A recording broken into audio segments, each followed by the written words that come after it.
नमस्कार किसान साथियों, मैं डॉक्टर सोनू कुमार आपका अपने यूट्यूब चैनल पहचान किसानी में हार्दिक स्वागत करता हूं। किसान साथियों, आज हम बात करने वाले हैं धान की नर्सरी की मुख्य समस्या की, जिसमें धान की नर्सरी पीली पड़ने लगती है और इसकी जो पत्तियां हैं ऊपर से पीली और सफेद होकर नर्सरी झुलसने लगती है। तो किसान भाई, वीडियो को अंत तक देखें, वीडियो को लाइक करें। तो किसान साथियों, बात करते हैं धान की नर्सरी आखिर पीली पड़ती ही क्यों है। तो किसान साथियों, सबसे पहले हम बात करते हैं कि धान की नर्सरी पीली पड़ने का क्या कारण है, जिसके कारण धान की नर्सरी पीली पड़ जाती है। तो किसान साथियों, इसका सबसे पहला कारण है कि जिन जमीनों में सूक्ष्म पोषक तत्वों की कमी होती है और वहां अगर हम धान की नर्सरी लगाते हैं तो वह नर्सरी सूक्ष्म पोषक तत्वों की कमी के कारण पीली पड़ जाती है। दूसरा किसान साथियों, जहां पर मिट्टी बहुत ज्यादा हल्की और रेतीली होती है, जिसमें पानी नहीं रुक पाता है, ऐसी मिट्टी में भी धान की नर्सरी लगाने पर धान की नर्सरी पीली पड़ जाती है। और तीसरा कारण है किसान साथियों, यदि आप धान की नर्सरी में सुबह के समय खाद डालकर पानी चलाते हैं और वो पानी गर्म हो जाता है तेज धूप में, और उसके बाद भी हमारी धान की नर्सरी पीली पड़ जाती है। तो किसान भाई, ध्यान रखें कि सुबह में पानी ना चलाएं, शाम के समय पानी चलाएं, और जो भी दवाई का इस्तेमाल करें वो भी शाम के समय करें, जिससे हमारी धान की नर्सरी पीली ना पड़े। जहां पर धान की नर्सरी में कीटों का अटैक हो जाता है, चाहे वह कीट रस चूसने वाले हों या जड़ों को काटने वाले हों, ऐसी जगह पर भी धान की नर्सरी पीली पड़ जाती है।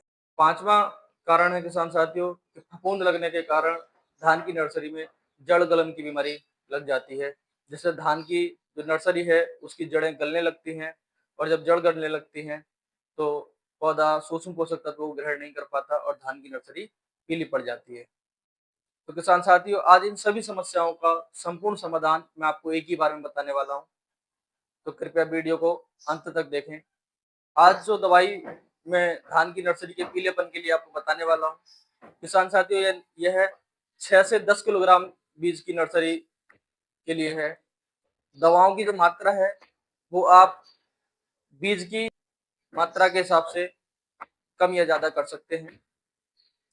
तो किसान साथियों, आपको सबसे पहले सूक्ष्म पोषक तत्वों में 250 से 500 ग्राम तक मोनोजिंक 33% में जो आती है उसे लेना है, और 500 ग्राम आपको फेरस सल्फेट लेनी है, और 500 ग्राम आपको मैग्नीशियम सल्फेट लेना है।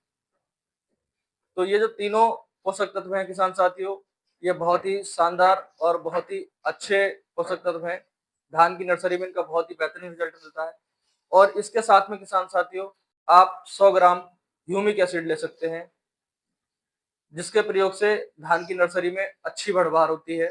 और बात करें किसान साथियों नर्सरी के लिए इंसेक्टिसाइड और फंगिसाइड की, तो इंसेक्टिसाइड में किसान साथियों आप 250 ग्राम कार्टाप ले लें। और इसके साथ ही अगर नर्सरी में आपको जड़ गलन की समस्या लग रही है, या आपको ऐसा महसूस हो रहा है कि हमारी धान की नर्सरी में नीचे कोई फफूंद हो सकती है, तो इसके लिए आप थायोफेनेट मिथाइल आता है 70% में, इसकी 50 से 100 ग्राम मात्रा ले सकते हैं। और ये जो दवाई मैंने आपको बताई है किसान साथियों, आपको इन सबको एक साथ रेत में मिक्स कर लेना है। इससे आपको बिखेरने में आसानी हो जाएगी, क्योंकि इन दवाओं के साथ आपको बहुत ज्यादा यूरिया का प्रयोग नहीं करना है। अगर आपको यूरिया लेना है तो आप 500 ग्राम से लेकर 1 किलोग्राम तक यूरिया का ही प्रयोग करें। इन दवाओं के साथ अधिक यूरिया का प्रयोग ना करें, इसलिए मैंने आपको इसके साथ रेत मिलाने को बताया है। और किसान साथियों, इन दवाओं का जो आप प्रयोग करना है वो आपको शाम के समय करना है, और जब करना है जब आप धान की नर्सरी में पानी भर दें, और आप देखेंगे कि बहुत जल्द आपकी धान की नर्सरी में सुधार हो जाएगा और धान की नर्सरी फिर से हरी भरी हो जाएगी। क्योंकि किसान साथियों, इन दवाओं में वो सूक्ष्म पोषक तत्व जो आपको बताए गए हैं, उनके साथ इंसेक्टिसाइड और फंगिसाइड का इस्तेमाल भी बताया गया है। इससे हमारी धान की नर्सरी की सभी समस्याओं का समाधान हो जाएगा। यदि किसान साथियों मेरे द्वारा दी गई जानकारी आपको अच्छी लगी हो तो वीडियो को लाइक करें, शेयर करें, और यदि आप खुद किसान नहीं हैं या आप धान की खेती नहीं करते हैं तो आप अपने परिचित सगे संबंधी रिश्तेदारों को भी इस वीडियो को शेयर कर सकते हैं, जिससे उनके धान की नर्सरी खराब ना हो। धन्यवाद।